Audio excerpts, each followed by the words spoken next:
Now, Josh, you're a skater here for Disney on Ice. How did you get started skating?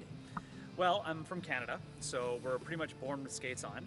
However, I actually didn't start skating until the age of 11. I did many other sports: baseball, karate, soccer, swimming. That's cool. So when I was 11, I had a lot of extra energy, my mom always said, and I needed something more to do, so we tried skating lessons. I was a little too small to play hockey, and I always was, actually, all the way through school. So I did the Learn to Skate program and really took to that, and then started private lessons shortly after, and then 7 years I was a competitive skater, went to the national level, and then I joined Disney on Ice when I was 18, and 15 years later, here I am. Wow. Now, getting this routine together and getting everything that you need to get done with Disney on Ice, as far as your prep work, when does that start? Well, Disney on Ice presents Treasure Trove, presented by Stonyfield Yo Kids Organic Yogurt, is a show that came to life about 4 or 5 years ago. And we all met in Florida, and we actually started production for a show well into February when we're planning to open in September. And that's when they start with what are called their white wall meetings. And what we do is we kind of design the show. We work with the costume houses to get the ideas of what we want done. We work with writers on the script. We work with all of our audio people to start cutting all the music. And this is before the skaters have even entered the building. So then when we actually start rehearsals in July, then we actually have kind of an understanding of what we're doing. We bring in the choreographers who have also done some prep work. And then what we do is we work with the skaters and then the crew, and we take about 6 weeks to actually build an entire show from everybody being in the building at the same time to when we're actually show ready. Holy smokes. And then we hit the road. And that actually throughout our entire tour, the skaters and we'll work with the director and we will rehearse the numbers to make sure that we are tip-top shape for each and every performance. Now with the performance, you've obviously, you're an athlete. You've done all sorts of different things, as you mentioned earlier. What is your preparation before a performance like? Is it basic stretching and then you're going, or? Well, what we do is that the cast will meet before the show, and we do a group warm-up. And what that does is it helps get us individually prepped for the show, but it also helps us come together as a team, because what we do is, as a cast, is we are a team. We have to perform as a team. And I mean, I have my own special things that I like to do as well on my own to make sure that my mind is geared up for each performance, as well as my body. And every skater kind of does their own thing. So we have, like, our single skaters will work on some off-ice jump techniques and prep work like that, where our pair teams will actually lift with each other off the ice as well. Wow. Yeah.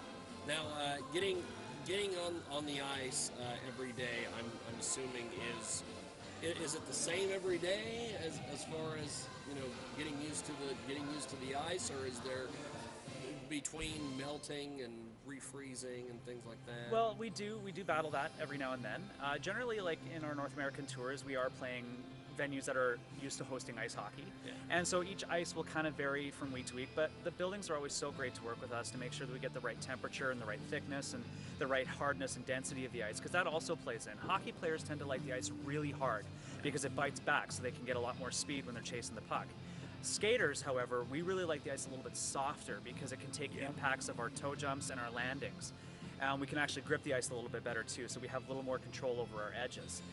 So we definitely work with the venues to make sure that we get the ice the way we need it, and they're always so great, working with us. I mean, we do battle climate change. We, if there's a door open, that can actually create air drafts, and that can really mess with the ice a little bit, but generally these technicians are on top of their game. Now, once you get all the people in there, how does the ice change from practice when there's nobody in the arena to the place is completely sold out and you have millions of people watching you do your thing, and that body heat and all that? Well, actually, it doesn't vary too much, because these venues are used to having large amounts of people come in to watch the hockey games and other events. They're used to handling the temperature change. What you do notice, though, is the energy. That is something that the ice will give you a lot more of that, because you feel the crowd when they walk in. They're excited to see the show. You're excited to hit the ice, and you just can't wait to get out there. So it definitely you'll definitely feel the energy shift. That's cool. Now, going from city to city, as far as your performances and things go, does any of that change based upon city, or is it just you guys basically have your routine and that's what you're doing? Disney on Ice actually travels the world performing their shows in front of families everywhere. So we are definitely, we take airplanes and we take buses, generally, is what we do, depending on the distance between the cities and how long we have to move all the equipment and things like that. All of our equipment travels in 10 55-foot semi-trailers, and they I've actually... seen those out Yeah, back. and they start loading those up right... Actually, as the show's going, once a crate's ready to go, it's packed and it's loaded, and as soon as that truck's doors are closed, it's gone. And we actually have the trucks loaded and unloaded in a certain manner so that truck number 1 is going to get to this next city first, and it'll be the first truck unloaded. And it'll be the first truck loaded when the engagement is finished. So then the skaters will generally travel a little bit later, either the night after the performance or the day after, depending on if we're flying or busing. Yeah. So sometimes we get a little bit longer in a city, which is great, and sometimes we just get to rush off to the next one. You don't get to do much sightseeing. Actually, we do. We get a few really? days that we can really experience this city. Here in Kansas, I was Wichita. I was fortunate enough to go to the Doodah Diner, which is a fantastic place to go Yes. eat. We had this huge breakfast. It was so good. So we do get a chance to actually experience some of the local life in the places that we go, and that's what makes this job so special. Is that we're not just doing something we love every day doing the shows. We actually get to see what the places that we're going to are like. So it's wonderful to be able to travel the world. That culture. Yes, and very much so. All that stuff. Now, as far as the routines, do they change from show to show, or is it? Well, there are 9 different Disney on Ice units that actually have 9 different storylines. So our show is fantastic because we have a little bit of something for everyone. It's not just Prince and Princesses. We have Captain Hook and Peter Pan.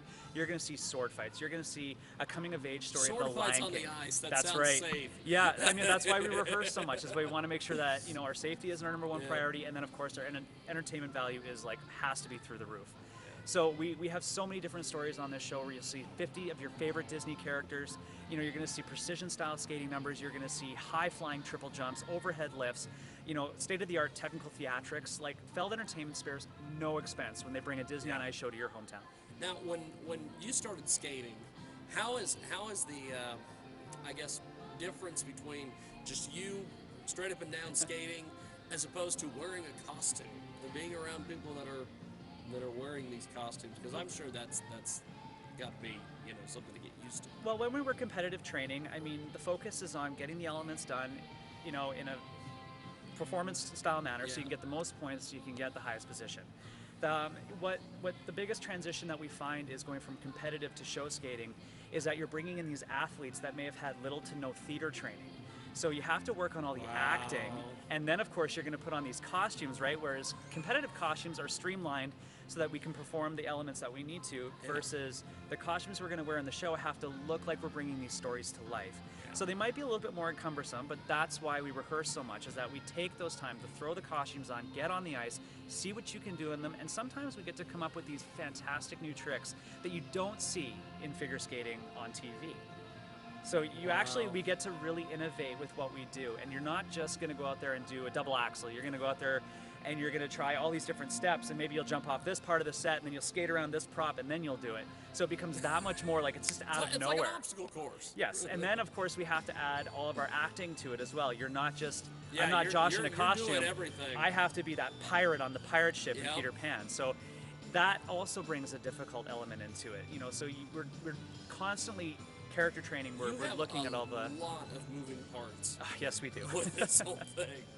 Now, being involved in this production, have you ever been involved in something as big and as spectacular as this? Because this just seems like it's mind-boggling, because you're not only having to learn, get the skating down, the acting down, the costumes. You've got lights and all the craziness. It's just... I mean, the closest I probably came was doing drama in high school. I mean, I played the lead in my high school play. Yeah. Nothing compared to this. Yeah. This is a show of just unbelievable magnitude. This show alone has been to so many different countries. It's performed in front of millions of people. Yeah. We've done thousands of shows just with Treasure Trove alone. And then I've been fortunate enough to have a 15-year career here. So I cannot believe the amount of people that I have been able to see all over the world, including Japan, Korea, Southeast Asia, Australia, New Zealand, all through Europe, Canada, and the United States. Like, it's unbelievable. And we assemble a cast of worldwide performers that are top-notch skaters. We're not just bringing in B or C-list skaters. We are bringing in skaters that have been to the World Championships, that have been to the Olympics. So you're not just seeing Disney skaters skate around. You are seeing high-performance athletes in this show. So even just getting to work with them as well is unbelievable. Wow, that's amazing. Well, before I let you go, you've been all over the world. how do they take? How does like Japan take to Disney characters and things? They absolutely love us. We've been performing with Disney. Disney on Ice has been performing in Japan since 1985. Wow. And I've actually been fortunate enough to be there 4 times, and it is one of my favorite places to go because the audiences are just incredible.